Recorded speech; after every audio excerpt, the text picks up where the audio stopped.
highest good is like water. Water gives life to the 10,000 things, and yet does not compete with them. It flows in places that the mass of people detest, and therefore is it close to the way. Lao Tzu Tao Te Ching, the slight edge, is simple and constant. At the same time, the more you understand it, and the more you become familiar with it, the more you will come to recognize its influence in your life in many forms, and under many disguises. It is the irresistible force delivered by the tidal wash that polishes the sharp edges of a rocky reef to porcelain smoothness. It is as ever-present in all aspects of life as the water molecule is in biology. It is the force hiding within the music that soothes the savage breast. Writing about love, the Apostle Paul said that it is a force that endures all things and conquers all things. And within the universal human solvent of love, it's not hard to recognize the power of the slight edge. Mark Twain wrote, "Against the assault of laughter, nothing can stand." That is the power of the slight edge. There are several faces of the slight edge I want to point out to you, because they each represent a power that once you recognize it in your life, you can harness in the pursuit of your dreams.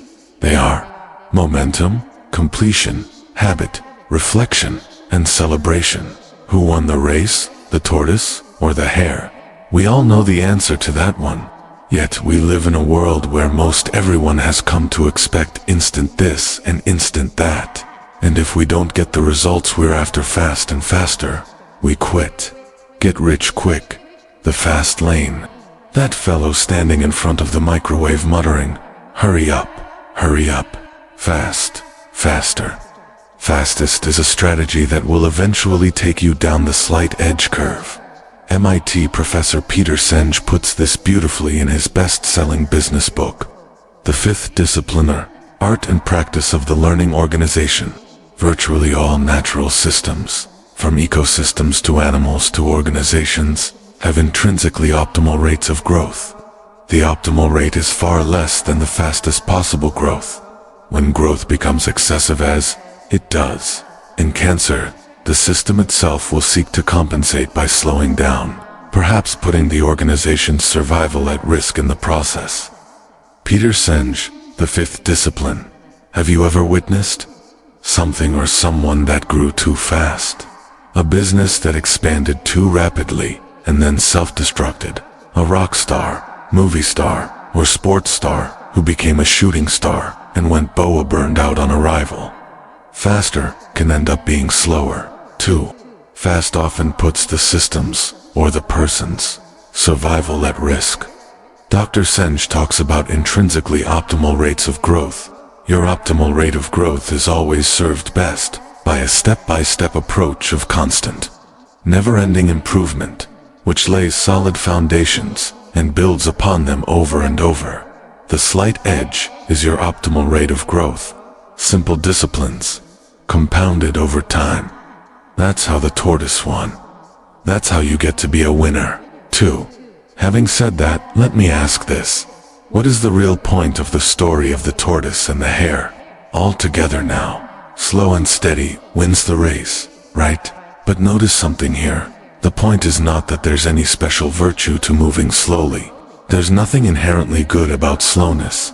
And it's just as possible to move too slowly as to move too quickly. The key word in the Aesop moral is not slow, it's steady. Steady wins the race. That's the truth of it. The fable of the tortoise and the hare is really about the remarkable power of momentum.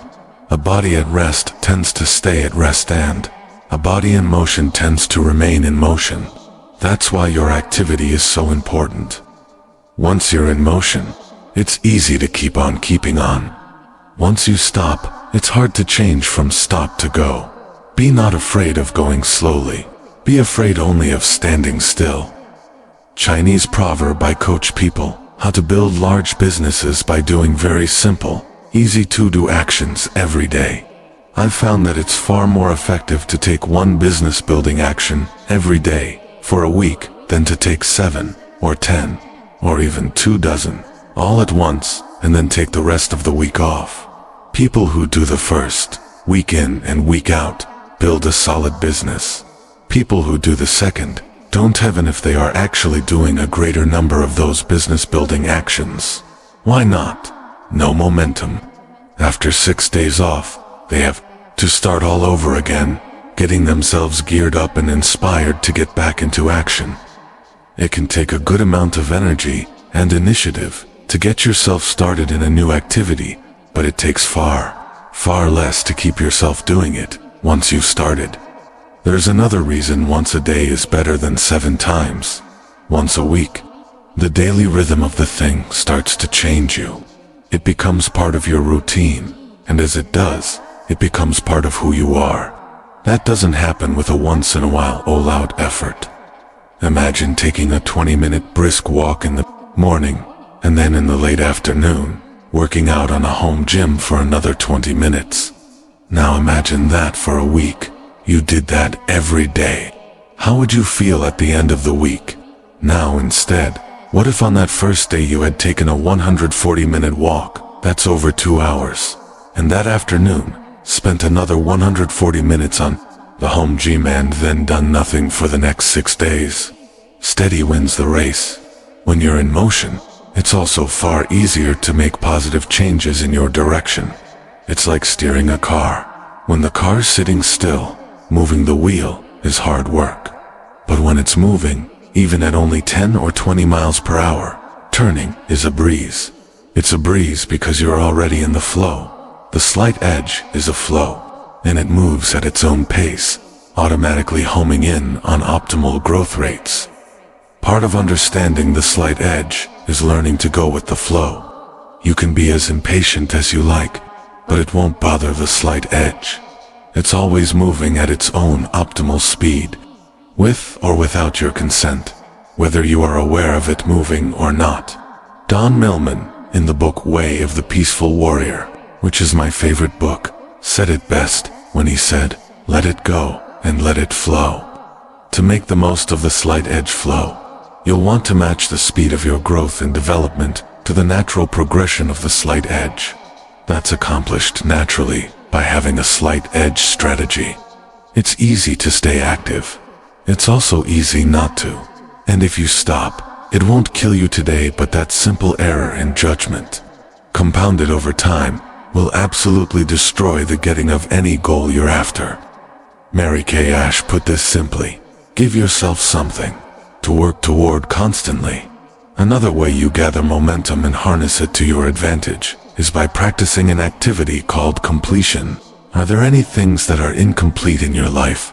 Any unpaid bills? Have you done your taxes? Did you borrow a book or tool you have yet to return?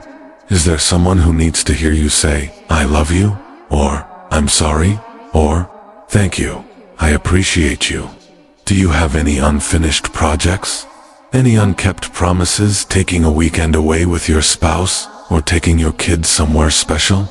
Are there any agreements or commitments you've left hanging? Each and every incomplete thing in your life or work exerts a draining force on you, sucking the energy of accomplishment and success out of you as surely as a vampire stealing your blood. Every incomplete promise, commitment, and agreement saps your strength because it blocks your momentum, inhibits your ability to move forward, to progress and improve. Incomplete things keep calling you back to the past to take care of them. Here's the unfortunate and powerfully destructive truth of being incomplete. It keeps the past alive. Remember, people who live on the success curve are pulled by the future, while those who dwell on the failure curve are pulled by the past. And a surefire way to be forced to live as a prisoner of your past is to not complete things. Is it easy to do? Yes, ... Wait, let's consider that for a moment. Actually, it's not always easy to complete those incomplete things in life. Not when you've got a truckload of them to take care of. That stack of incompletions can loom larger than the Sears Tower.